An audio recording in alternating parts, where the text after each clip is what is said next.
Boa tarde, são 17 horas do dia 28 de junho e o Trilhas da Democracia Conjuntura entra ao vivo para analisar uma guerra imprevisível. As palavras são de um artigo publicado há poucos dias pelo nosso convidado. Uma guerra imprevisível no plano internacional e uma guerra, entre aspas, previsível no plano nacional. Eu trato aqui no plano internacional a guerra entre Irã e Israel, e no plano nacional a guerra, sempre entre aspas, entre o governo Lula III e o parlamento e o Congresso Nacional. Como vocês já podem ver, ao meu lado hoje se encontra o historiador, professor titular do Instituto Federal de São Paulo, Valério Arcari, feliz com a vitória do Palmeiras há poucos instantes. Tudo bem, Valério? É sempre um prazer recebê-lo no Trilhas da Democracia. Tudo bem, melhor agora, depois da vitória heróica do Palmeiras.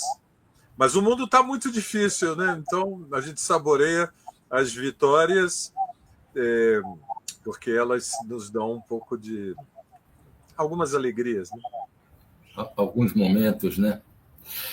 Bom, por estarmos ao vivo, a nossa audiência pode enviar comentários, perguntas pelo nosso chat, que serão lidas e, se for o caso, direcionadas ao Valério no decorrer do programa. Valério, você publicou, como eu disse, um artigo no site A Terra é Redonda, e é um hábito meu, sempre que eu faço referência à Terra Redonda, de recomendar o acesso à leitura dos artigos. Eu faço diariamente, de maneira gratuita, né? Aqueles que, lógico, quiserem colaborar com o site, do nosso colega, amigo, Ricardo Mussi, professor de Sociologia da USP. Mas eu dizia, o Valério publicou no dia 24 de junho um artigo com o título Uma Guerra Imprevisível.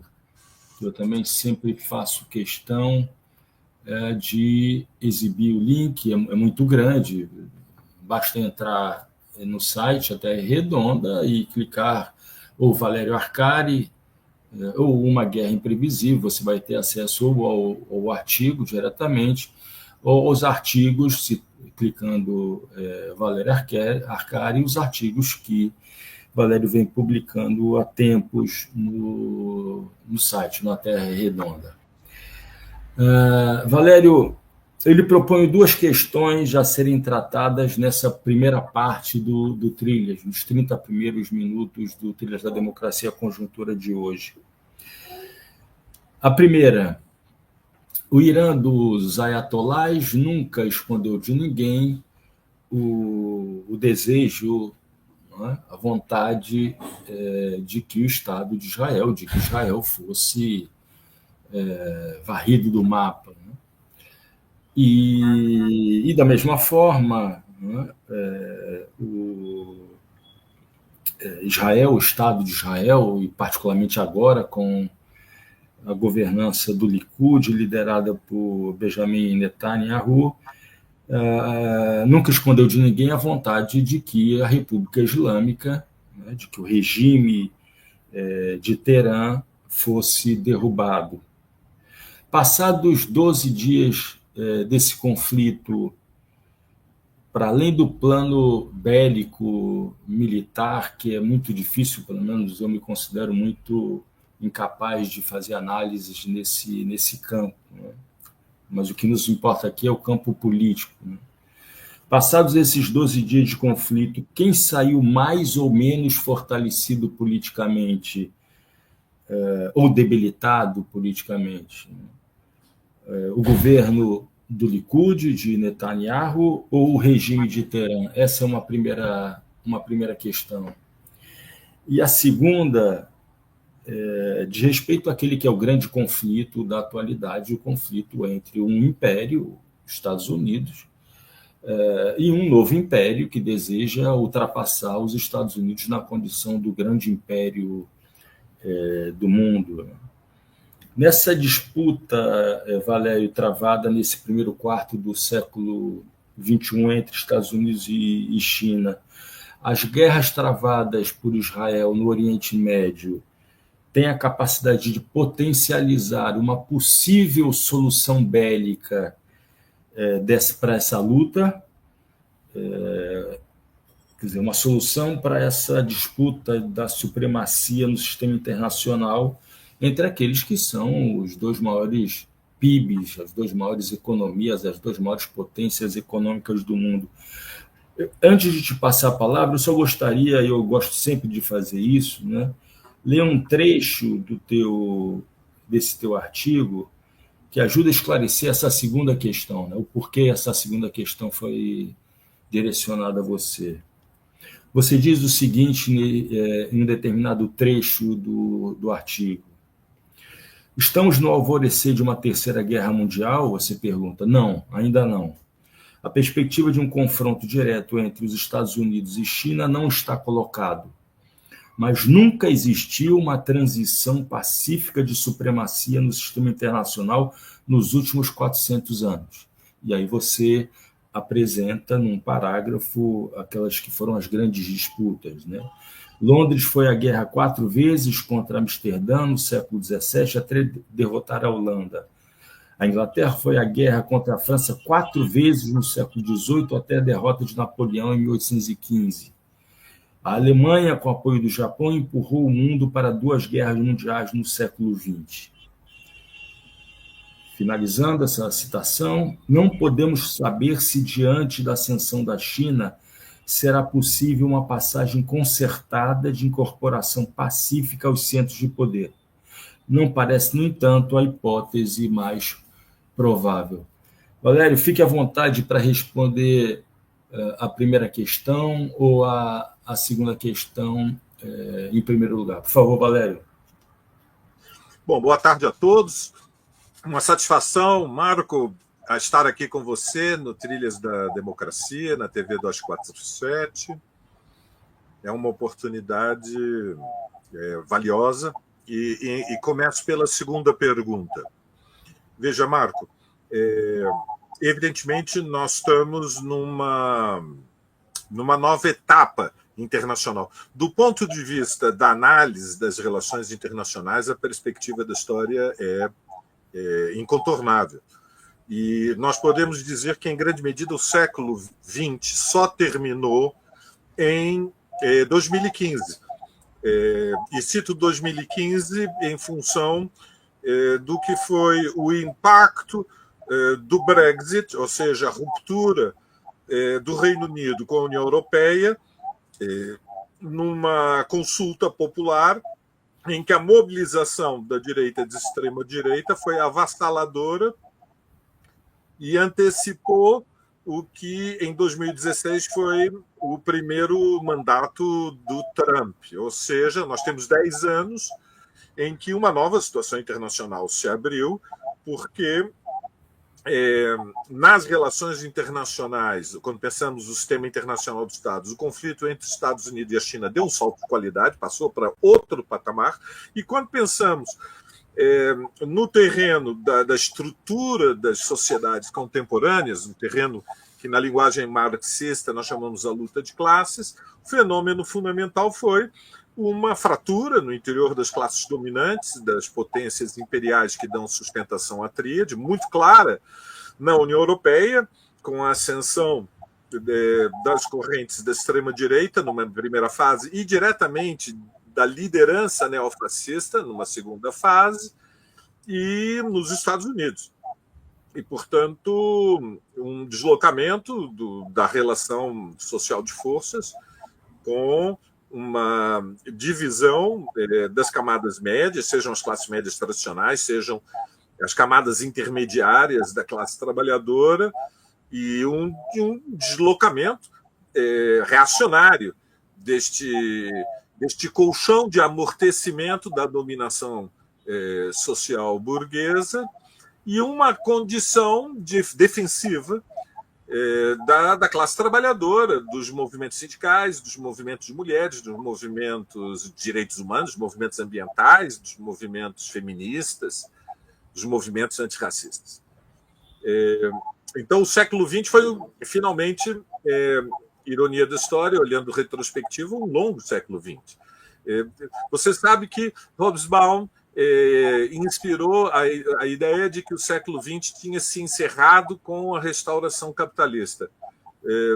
Hoje, olhando para esse longo período histórico, eu creio que é qualitativa a virada para a extrema-direita, a inclinação para a extrema-direita do que podemos chamar a vara da relação social de forças. O que é certo é que não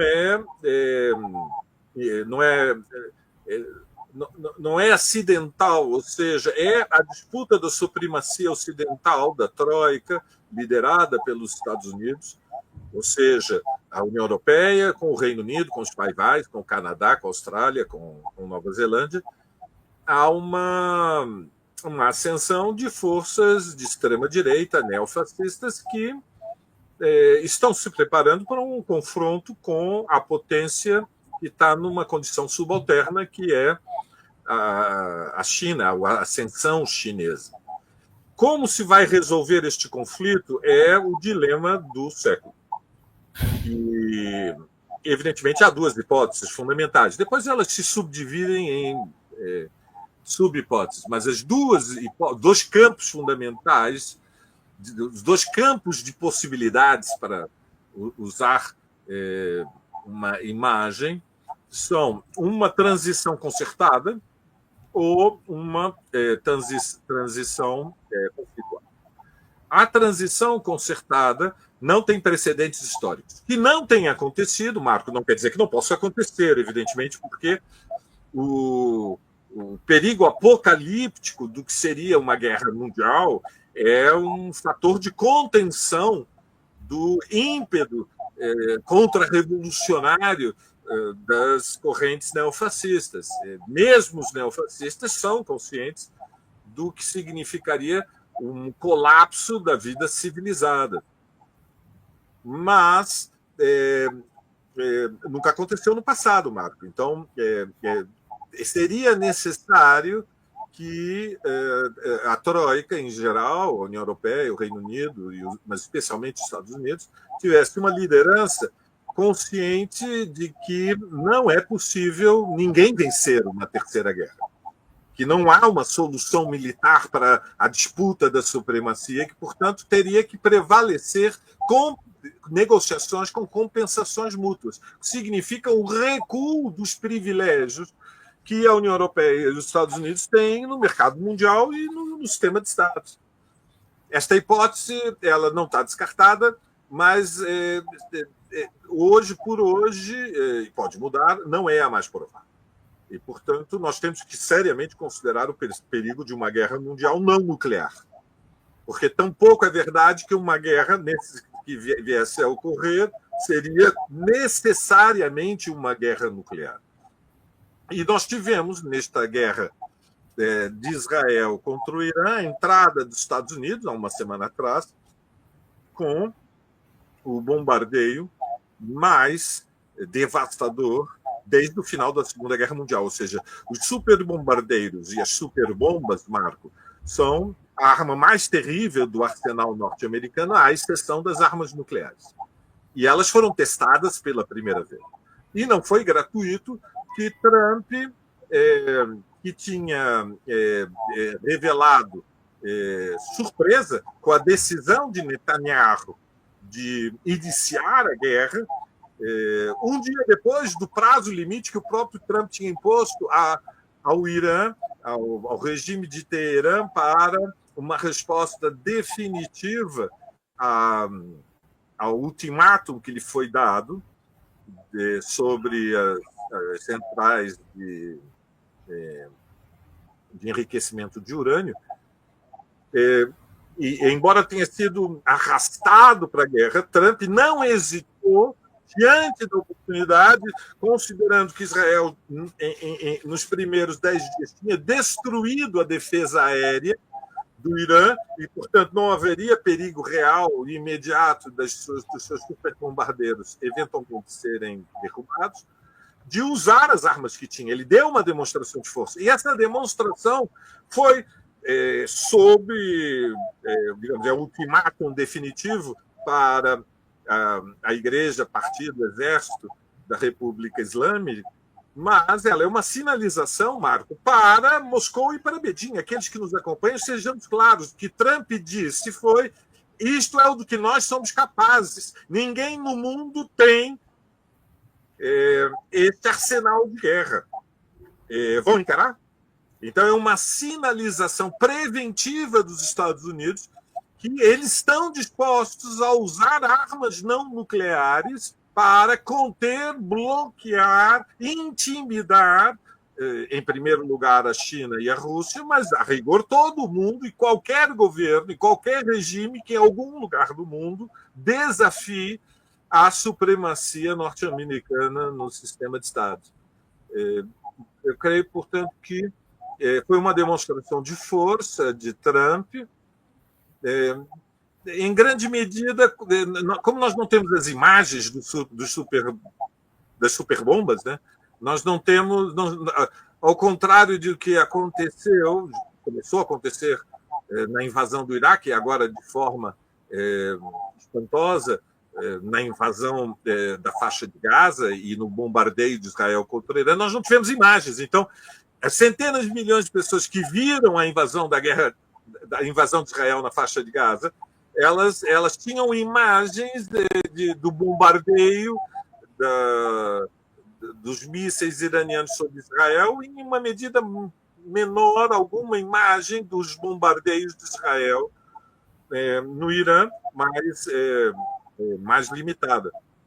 O que é seguro é que foi uma demonstração de força devastadora e precipitou a imposição do cessar-fogo, ou seja, depois da catástrofe do bombardeio, ficou claro que o Irã abriria negociações imediatas, não podia suportar o segundo bombardeio.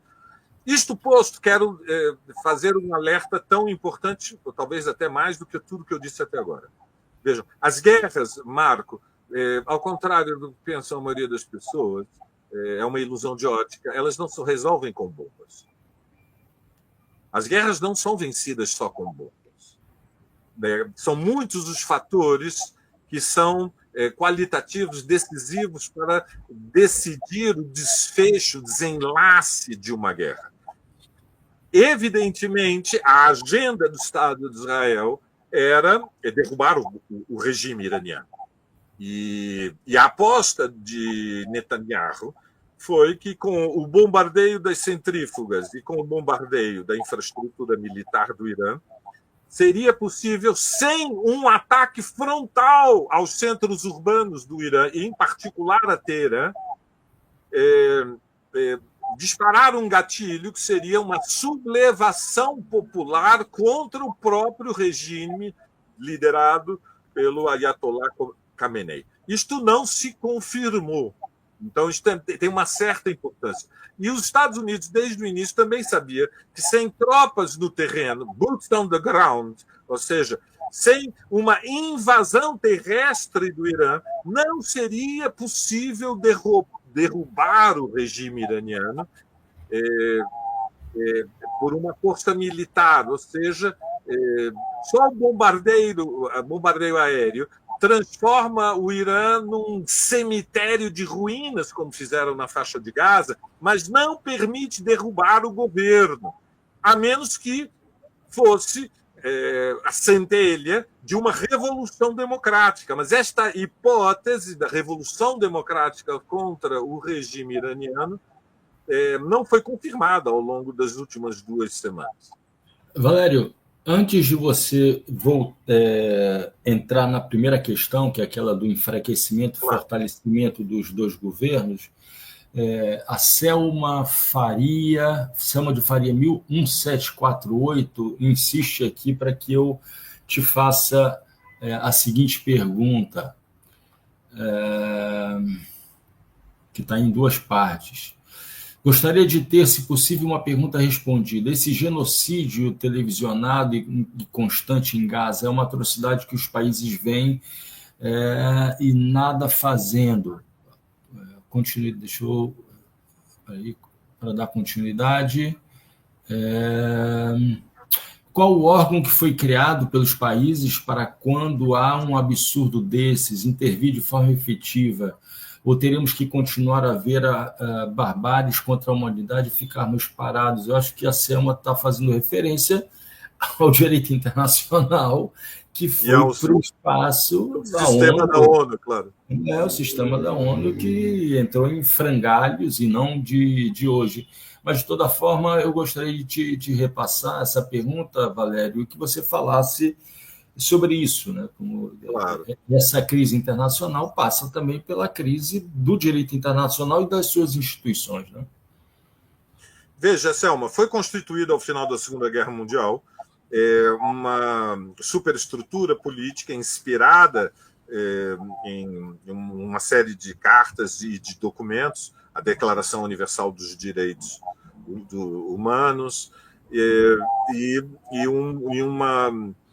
um sistema de organizações, porque nós temos a Assembleia Geral da Organização das Nações Unidas, que tem como órgão decisivo o Conselho de Segurança, e no qual, Selma, estão as potências que venceram a Segunda Guerra Mundial, portanto, os Estados Unidos, a Rússia, a China, a França e o Reino Unido. E todas elas, e cada uma delas, tem o direito de veto e participam mais 10 estados num sistema rotativo que constituem o pleno de 15 estados do Conselho de Segurança. Votações no Conselho de Segurança só tem um valor, digamos, normativo quando não há veto. Bom, este sistema para a preservação da paz mundial, ele entrou em colapso, não foi agora que ele entrou em colapso. Os Estados Unidos invadiram o Iraque sem ter uma aprovação do Conselho de Segurança da ONU. Era a coalizão dos que tinham disposição, da Coalition of the Willing. Então, não é a primeira vez. Mas, evidentemente, o Conselho de Segurança chegou a votar ao longo do período que nos separa dos 7 de outubro de 2023, resoluções exigindo imediato cessar-fogo que não foram respeitadas pelo Estado de Israel, que as ignorou solenemente. A maior parte das resoluções foram vetadas pelos Estados Unidos, mas chegou a ser aprovado um cessar-fogo quando Netanyahu passou todos os limites e as mortes na faixa de Gaza, documentadas de forma consolidada e, portanto, irrefutável, superaram as dezenas de milhares. Talvez sejam mais elevadas do que isso, é bom lembrar. Nós não sabemos realmente quantos perderam a vida desde a invasão de Israel à faixa de Gaza. Bom, isto posto, estando nós nesta situação internacional em que não temos nenhuma proteção, nenhuma garantia de que instituições que são fundamentalmente dependentes dos Estados Unidos possam cumprir algum papel garantidor de alguns mínimos princípios civilizatórios.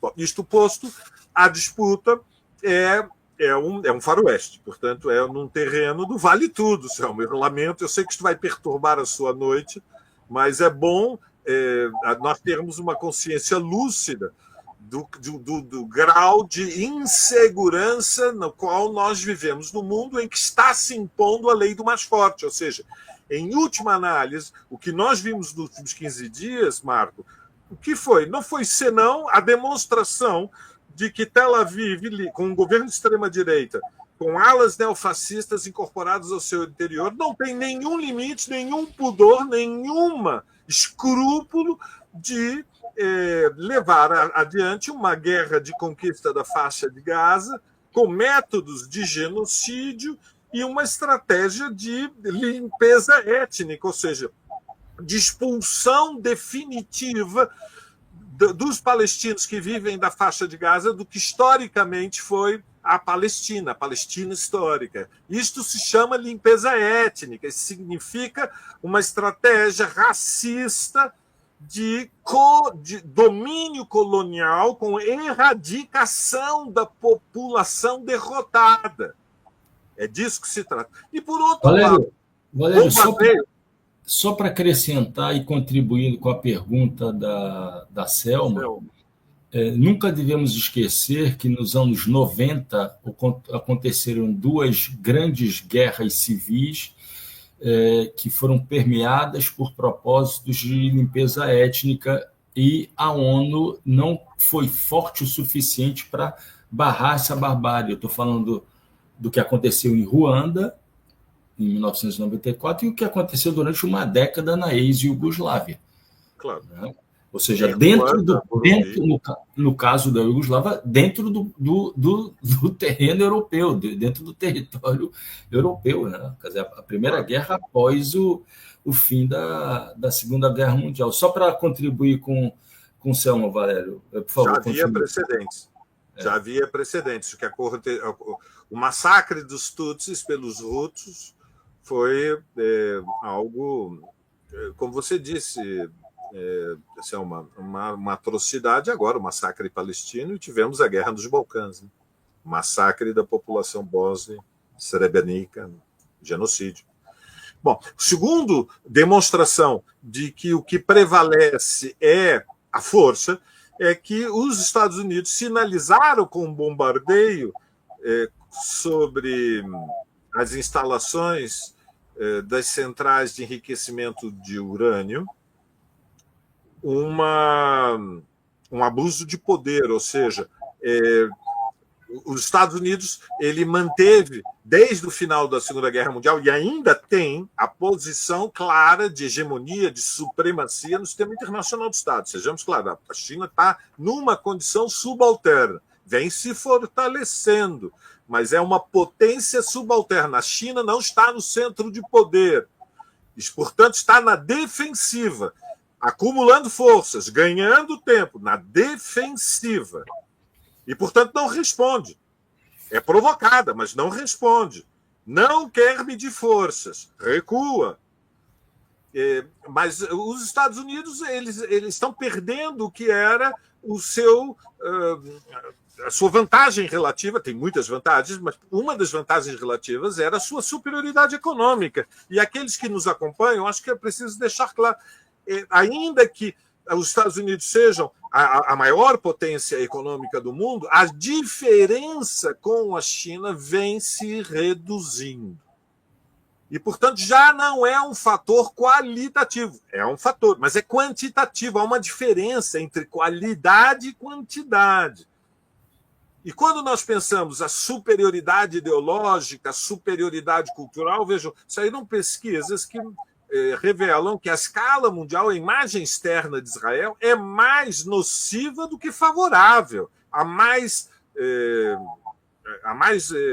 uma visão mais crítica de Israel do que portanto, a percepção de que Israel cumpre um papel benigno no Oriente Médio é minoritária no mundo. Isto é a expressão de que a própria dominação ideológica, embora se mantenha, é desafiada por outras ideias. E, portanto, o conflito no sistema internacional, o que desequilibra a favor dos Estados Unidos é ainda a sua inconteste supremacia militar. E, por isso, a demonstração de poder foi tão importante. Nós não podemos diminuir isso. Usar os superbombardeiros, jogar no Irã as superbombas é uma sinalização, repito, para qualquer nação, qualquer Estado, e, em primeiro lugar, para a Rússia e China, de que militarmente os Estados Unidos têm um arsenal que é muito poderoso. Agora voltamos à primeira pergunta, Marco. E Valério, se você concordar, né? Para a gente ter tempo de fazer aquela discussão que é importantíssima nesse momento em que a gente se encontra, a discussão sobre os conflitos entre a presidência da República, o governo e o legislativo, eu gostaria que tu fosse bem... Mais breve. Bom, eu serei mais breve porque... Preciso na resposta daquela... Claro, claro. Serei mais conciso. Veja, nós não temos informações disponíveis para fazer um juízo calibrado, sério, da dimensão militar da guerra, embora duas coisas ficaram muito claras. A superioridade da Força Aérea israelense é evidente, porque, ainda que o Irã tenha surpreendido uma parte dos analistas militares, porque conseguiu, de forma limitada, mas conseguiu furar o domo de ferro. Ficou claro para a população de Israel, em primeiro lugar, para os que viviam em Haifa, para os que viviam em Tel Aviv, para os que viviam nas outras cidades que foram bombardeadas, que o esquema de proteção da Arrow 1 e 2, das flechas 1 e 2, não é inexpugnável. E, portanto, bombas, mísseis iranianos caíram em território israelense e disseminaram pânico. Mas o fato é que duas coisas ficaram claras. A primeira é a superioridade militar de Israel foi muito grande. Em segundo lugar, que o cálculo estratégico, político de Israel fracassou. O cálculo político de Israel é que era possível uma guerra relâmpago, uma blitzkrieg, uma ofensiva aérea devastadora que teria como efeito acender a centelha de um incêndio que provocaria um movimento de placas tectônicas sociais e políticas e que segmentos sociais, camadas médias, os setores mais organizados da classe trabalhadora, onde há fermentação política e crítica em relação à República, a fadiga de regime, digamos, o regime iraniano é um regime autoritário, é um regime ditatorial, não é propriamente um regime totalitário, como dizem os sionistas. Então, isso não é verdade. É um movimento político que exerce o poder, mas permite que haja diferentes candidaturas, das mais moderadas às mais radicais, dentro do próprio movimento islâmico e, portanto, não é um regime monolítico, mas é um regime autoritário que tem desgaste de material, tem fadiga política, tem cansaço, porque é uma sociedade mais complexa, ou seja, uma sociedade que tem uma parcela importante da população com níveis de instrução mais elevados, algum grau de concentração urbana, tem um núcleo industrial, uma economia de serviços. Há uma imensa tradição cultural persa que atravessou milênios e, portanto, a simplificação, a subestimação de que se tratava de uma ditadura que com um empurrão desmoronaria como um castelo de areia, que iria se repetir no Irã o que aconteceu na Síria, estava equivocado. E, portanto, a estratégia política da derrubada do regime iraniano foi errada, foi subestimada. E, ao final, nós não temos uma vitória inequívoca de Israel e nós não pouco temos uma vitória inequívoca do Irã. Não há só vitórias inequívocas nas lutas e nas guerras, há situações complexas. O regime iraniano sobreviveu, deste ponto de vista, considerando que enfrentava a maior máquina de guerra do Oriente Médio e era consciente que a estratégia de Netanyahu era a derrubada do regime, há uma percepção de alívio em Teherã, porque sobreviveram, ganharam tempo histórico e é possível até que tenham preservado uma parte do estoque de urânio enriquecido que foi transferido das centrífugas, né, das centrais, das centrífugas de enriquecimento de urânio. Por outro lado, o Estado de Israel vem de vitórias militares e políticas. Israel, evidentemente, impôs um esmagamento da resistência organizada na faixa de Gaza. O Hamas se preserva como uma estrutura muito enfraquecida, ainda é capaz de fazer ações de resistência. 4 soldados israelenses morreram há 2 dias, mas sejamos conscientes, nós estamos falando de digamos, certificadas mais de 50 mil mortos, talvez sejam 100 mil mortos. Nós estamos falando de o domínio do território, nós estamos falando da expulsão da população da faixa de Gaza. E, por outro lado, Israel teve a vitória, que foi a liquidação do núcleo dirigente do Hezbollah, que foi decapitado.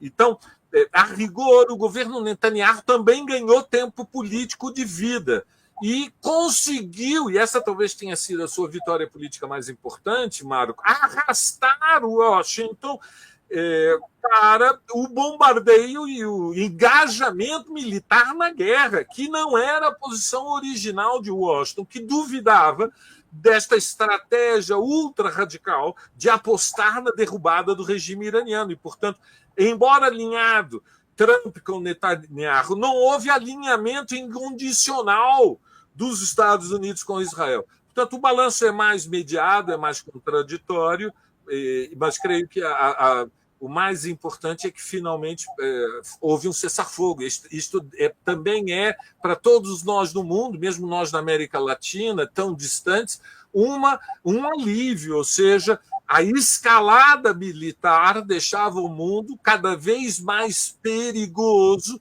e era, evidentemente, uma situação de máximo risco para Moscou e para Beijing se a ofensiva tivesse como desenlace a derrubada do governo. Eu não estou entre os que opinaram, eu creio que... Você sabe que tem sempre analistas que são meio clarividentes, né, que recebem entidades e sabem o que vai acontecer. Eu não estou alinhado com os iluminados e com a clarividência, mas eu não pude deixar de ler e ouvir diferentes analistas que consideravam seguro e certo que Moscou e Beijing não deixariam de jeito nenhum que o governo iraniano fosse derrubado. Bom, ou seja, que apostavam que haveria, em algum grau, uma solidariedade que teria que ser militar, não somente política, não somente declaratória. Bom, isso não se confirmou, evidentemente, nem Moscou, nem... E nós teremos essa confirmação, ou pelo menos alguma coisa de mais concreto, no documento final da cúpula dos BRICS, nos próximos dias, né, no Rio de Janeiro, né? Se haverá alguma sinalização, algum ponto do documento final que fale, diga respeito a esse novo membro dos BRICS. Né? O Irã faz parte dos BRICS agora. Valério, nós temos 22 minutos para falar agora sobre o cenário político nacional. Bom, alguns dias atrás, o governo Lula sofreu uma das maiores derrotas no parlamento, se não foi a maior derrota no parlamento, quando da votação dos 3 decretos sobre o imposto sobre operações financeiras, né, pelo parlamento. Isso, evidentemente, essa derrota foi articulada por Hugo Mota e Davi Alcolumbre, com apoio de parlamentares que fazem parte de partidos que comandam ministérios no governo Lula. Não é? Então, para que a nossa audiência tenha uma ideia, PP, União Brasil, Republicanos, MDB, PSD, PSB, para além do PSD de dado, o PSB e o PDT votaram com sobras, né, favoravelmente a derrota dos decretos. Né?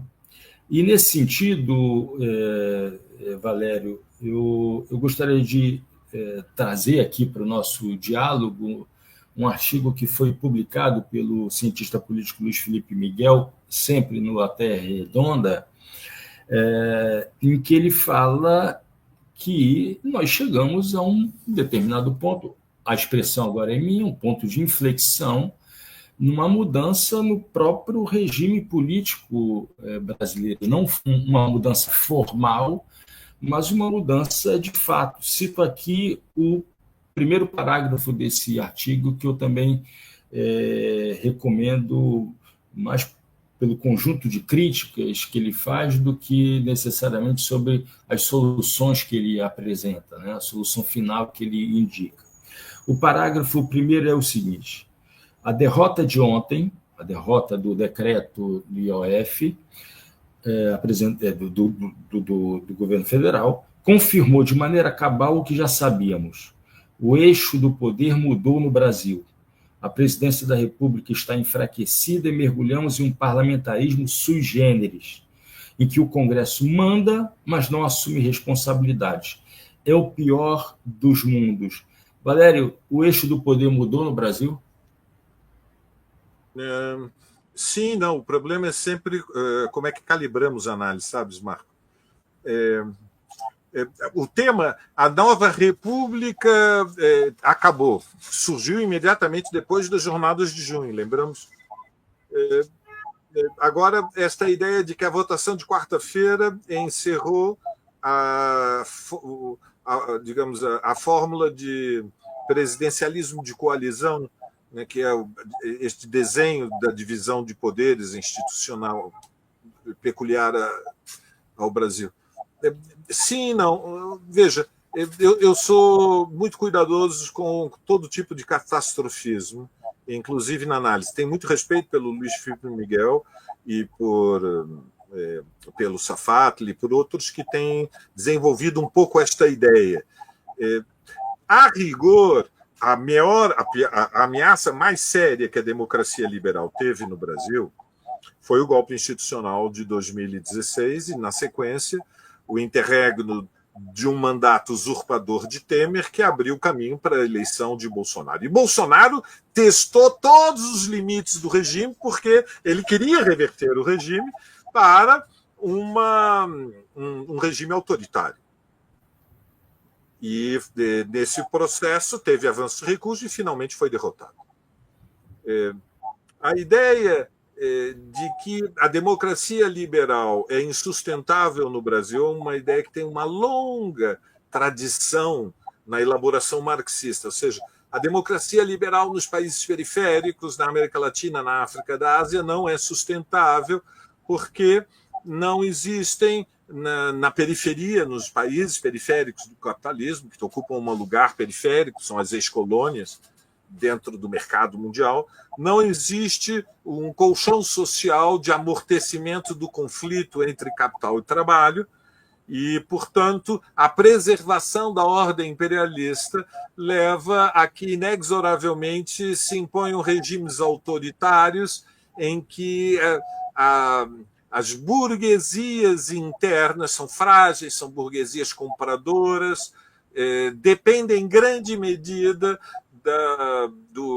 da sustentação externa das potências imperialistas diante de um desequilíbrio estrutural de forças em que os trabalhadores, os camponeses, os expropriados da terra, os oprimidos, eles são gigantes sociais e a dominação capitalista não pode repousar, a responsabilidade da preservação da ordem não repousa somente na hegemonia burguesa sobre a sociedade, ela tem que ter o monopólio político do Estado e, portanto, instrumentalizar as forças armadas para exercício do poder e o aparato policial militar. Esta visão ela foi dominante durante décadas e ela se confirmou historicamente até o fim da União Soviética. Ou seja, nós não tivemos regimes democráticos liberais estáveis nem no Sudeste Asiático, nem na África, nem na América Latina, até o fim da União Soviética. Mas o mundo mudou, e mudou para pior, Marco. Em grande medida porque a consolidação da dominação unipolar dos Estados Unidos até pelo menos 2015 foi de tal natureza que se abriu o caminho para que, entre os países periféricos, aqueles com um maior desenvolvimento econômico e social, e o Brasil é o que tem mais desenvolvimento, ou seja, da periferia, não há nenhum capitalismo que seja remotamente comparável em complexidade, dimensão, com o brasileiro, em palavras mais simples, Marco, a burguesia mais poderosa do hemisfério sul é a brasileira. Então ficou claro que já era possível ter regimes democráticos e liberais e nós o tivemos por um intervalo de uma geração. O regime entrou em crise. Houve o golpe contra a Dilma, ou seja, uma fração da classe dominante, minoritária no início, conseguiu uma articulação que abriu o caminho para um golpe institucional que foi referendado pelo Supremo para evitar uma eleição do Lula em 2018 e interromper o que seria a quinta vitória eleitoral do PT. Vimos que esta vitória foi de piro, foi uma interrupção histórica. Finalmente, com muitas dificuldades, Lula venceu o Bolsonaro em 22. Aqueles que agora rapidamente tiram conclusão da derrota devastadora do governo na quarta-feira, que o regime democrático e liberal colapsou, e agora nós temos um outro regime, eles estão tirando, creio que, uma conclusão precipitada, porque não é verdade que o parlamento tomou o poder. O que o parlamento fez, ou seja, o que o Centrão fez, ou seja, o que a burguesia, as diferentes frações burguesas, que é complexo, não há comitê central burguês, é uma ilusão de ótica, uma romantização do que é a força do capital do nosso país. São frações. Diferentes frações burguesas se uniram em torno de um objetivo tático, que era sinalizar para o governo Lula que não vão permitir o ajuste, esta mediação, esta moderação do ajuste fiscal, que era um imposto sobre as operações financeiras. Era uma manobra política do governo, mas uma manobra legítima, é parte dos direitos arrecadatórios, se quisermos, regulatórios do Estado. Agora, há todo um debate filosófico. Qual é a diferença entre o arrecadatório e o regulatório? Imposto é arrecadatório. Agora, há uma parte da burguesia liberal que diz: se fosse regulatório era justo, mas não foi justo, foi arrecadatório. Quando deixou de ser uma coisa e virou a outra, uma discussão aristotélica, essencialista. Até 3,5% é regulatório. 3,7% arrecadatório. Usurpação de poder do executivo, o Estado está expropriando o capital, impondo impostos. É uma discussão pouco adulta, pouco séria. O que assegura que o governo teve uma derrota. Qual é a dimensão da derrota? O desfecho não está claro, é uma luta em curso. Não está claro qual é o desfecho. O governo tem capacidade de reação. O governo estará disposto não só a acionar o Supremo, mas iniciar uma luta política ideológica? Há sinais contraditórios, há uma disputa dentro do governo. Então, isso tem uma certa importância do ponto de vista da esquerda, porque remete à discussão da tática. Tem uma parte da esquerda que está convencida que o melhor caminho para derrotar a extrema-direita é passar a oposição ao governo Lula. Porque, como há um enfraquecimento do governo Lula e há mal-estar com o governo Lula, e vamos ser aqui honestos, só eu e você, Marco, em petit comité, conversando um com o outro, há boas razões para haver mal-estar com o governo Lula. Há uma parte da esquerda que está convencida que é necessário ir para a oposição. Eu não estou entre estes, eu estou entre aqueles que saudamos a iniciativa da Frente Povo Sem Medo, que puxou a Brasil Popular, e já temos um ato marcado para o dia 10 de julho, em defesa, os ricos têm que pagar impostos, sim, impostos sobre os ricos, isenção para quem ganha até 5 mil. Luta política. O governo vai entrar nessa luta política? O PT lançou pela primeira vez, não sei se chegou a ver, 2, 3 vídeos tentando explicar que não se trata de aumento de impostos sobre o povo. Os ricos é que têm que pagar mais, porque eles não pagam impostos corporativamente. Então, a luta ideológica. A premissa de que o governo Lula perdeu completamente a governabilidade, eu acho que é um pouco precipitada. Por quê?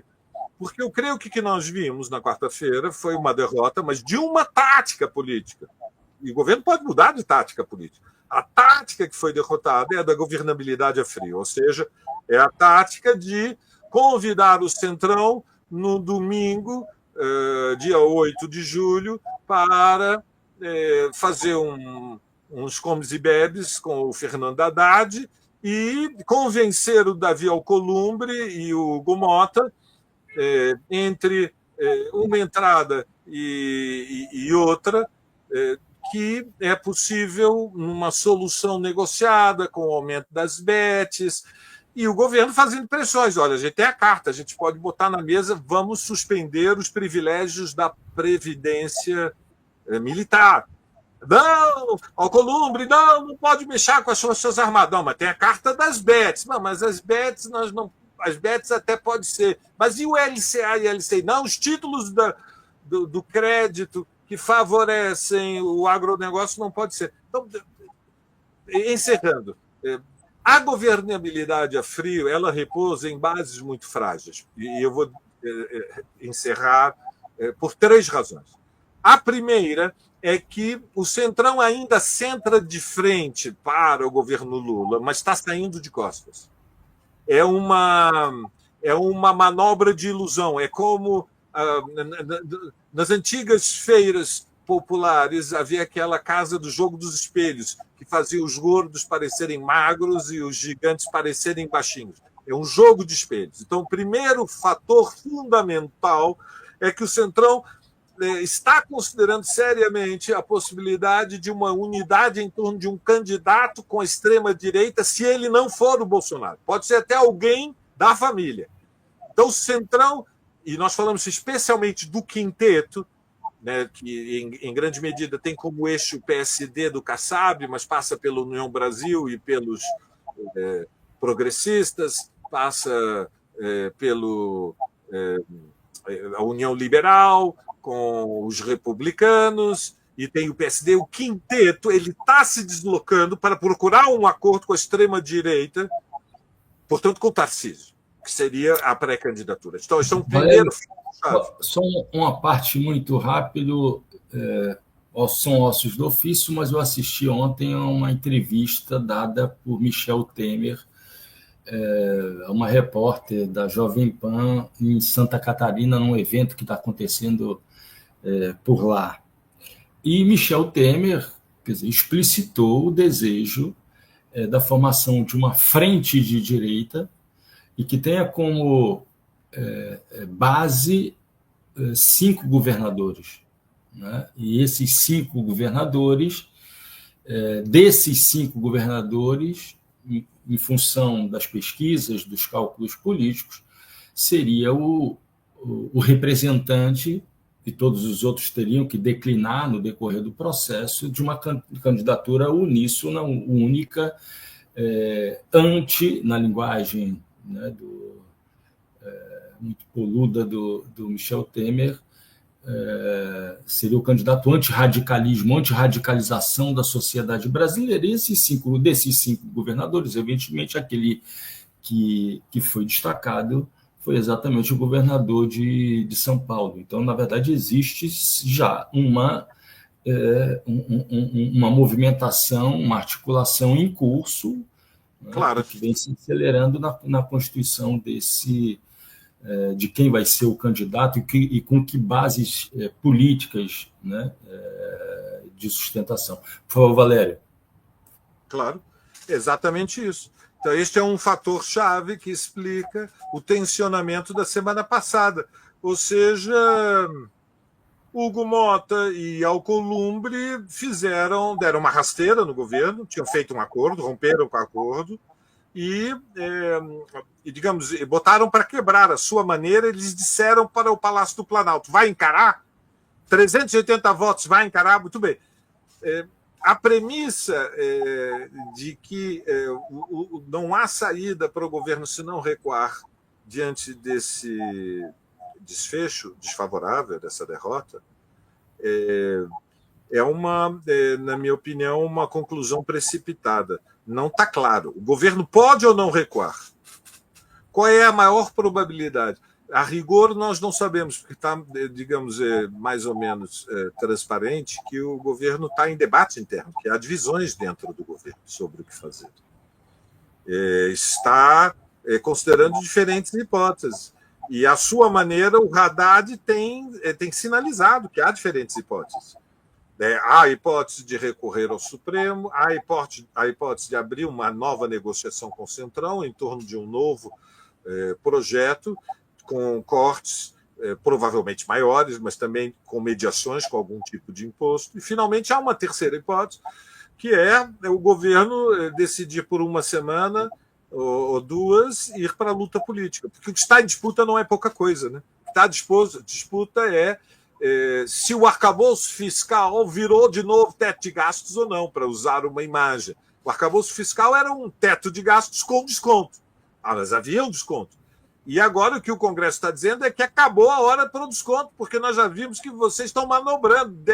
Apesar do teto de gastos, vocês estão fazendo investimentos por fora do orçamento com os recursos das estatais, com manobras de programas que estão excluídos do orçamento, e, portanto, há políticas contracíclicas, liberação antecipada do 13º, que são elementos que ainda permitem o crescimento econômico. E o que a burguesia está dizendo, Marco, com todas as letras, e o Centrão é o seu porta-voz mais demagógico, é tudo dissimulado, o que a burguesia está dizendo é que o Brasil não pode ter uma economia que continua crescendo a 2,5% ao ano.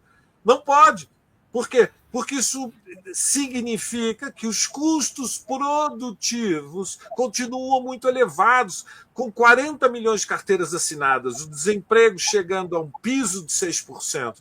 Há uma tendência estrutural à recomposição do salário médio, reduzindo a margem de lucro das empresas. Então, é absurdo e é evidente que os líderes do Centrão não podem dizer, mas o que eles querem queremos mais desemprego. O Brasil não pode continuar crescendo, tem que tirar o pé do acelerador. O Estado não pode cumprir um papel de impulso da atividade econômica que favorece estruturalmente uma recomposição do salário médio e do consumo das famílias. Não pode. E não é só porque eles fazem o cálculo que, se chegarmos em 2026 com uma economia ainda crescendo, as condições para a frente de direita, o sonho de consumo do Michel Temer, o Nosferatu paulista da articulação burguesa, não esteja incerto o desenlace do processo eleitoral. O resultado eleitoral está incerto por outros fatores, porque o Brasil, o mundo mudou, e hoje não é mais somente a economia um fator qualitativo para definir os desfechos eleitorais. Mas o problema de fundo é que, para atrair investimentos externos num período internacional, numa fase internacional, toda a economia mundial está desacelerando. Saíram os números do primeiro trimestre do PIB norte-americano, desaceleração. Toda a economia está desacelerando. Ou seja, Estados Unidos e União Europeia ainda praticam taxas de juros muito elevadas, estão com o pé no freio. Há uma massa de entesouramento procurando investimento, e o Brasil está oferecendo quase 15%, com uma inflação a 5%, portanto, são juros reais entre os 3 mais altos do planeta. E, no entanto, entram dólares, mas não vem a avalanche, eles estavam sonhando, vai chover dólares, vai vir aqui uma tempestade de dólares, e ainda não vem. Por quê? Porque os custos produtivos ainda são relativamente elevados. Eles querem, na verdade, aumentar a superexploração do trabalho. Então, diante desse contexto, o governo está adiando uma encruzilhada, ele pode seguir diferentes caminhos. Eu não acho que a derrota tenha sido definitiva, ela é uma batalha, foi dura. Não é verdade que o Centrão tomou o poder, o governo Lula acabou e o Lula hoje é um pato manco. Calma, quem subestima Lula e quem subestima a força social da esquerda brasileira está se enganando. A situação é defensiva, mas a rigor eu lhe diria, Marcos, se o governo passar para o contra-ataque, há condições de aproveitar a oportunidade. E nós já perdemos várias oportunidades. Nós podíamos ter passado para o contra-ataque depois do 8 de janeiro de 23. Nós podíamos passar para o contra-ataque, sabes quando? Quando o genocídio de Gaza chegou a um tal ponto que até os Estados Unidos tiveram votar uma resolução no Conselho de Segurança dizendo cessar-fogo já por uma questão humanitária. E o Brasil não rompeu relações com o Estado de Israel. Era uma oportunidade. Produziria um terremoto dentro do Centrão. Agora surgiu uma nova oportunidade. Pode ser que o Lula recue, mas pode ser que não, que haja um teste, que pela primeira vez nós vejamos algum grau de luta política. E se ele o fizer, deve ter o apoio da esquerda radical. A esquerda radical não pode perder a bússola da luta de classes. Saber contra quem lutamos. Sim, impostos sobre os ricos. E neste momento é paradoxal, mas por alguns dias o Haddad foi a ala esquerda do governo. Geralmente era a ala mais à direita, mais moderada do governo. Por alguns dias o Haddad virou a ala esquerda do governo e disse: quem mora na cobertura não quer pagar o condomínio. Basta! É uma oportunidade para aproveitar a brecha e sair da defensiva diante do centrão. E a esquerda radical deve apoiar este movimento nos limites que ele tem. Por isso, a necessidade de, no dia 10 de julho, ir às ruas, levando cartazes, marcando presença, em defesa da ideia de que os ricos precisam ser taxados. Valério, um abraço, muitíssimo obrigado. A gente chegou às 18 horas. Para quem está no Nordeste, principalmente, boa noite de São Pedro, o encerramento das festas juninas. Como amanhã é dia de São Pedro, acenderei uma vela pedindo que o Flamengo consiga fazer frente aos alemães do Bayern de Munique para avançar às quartas de final no Campeonato Mundial de clubes.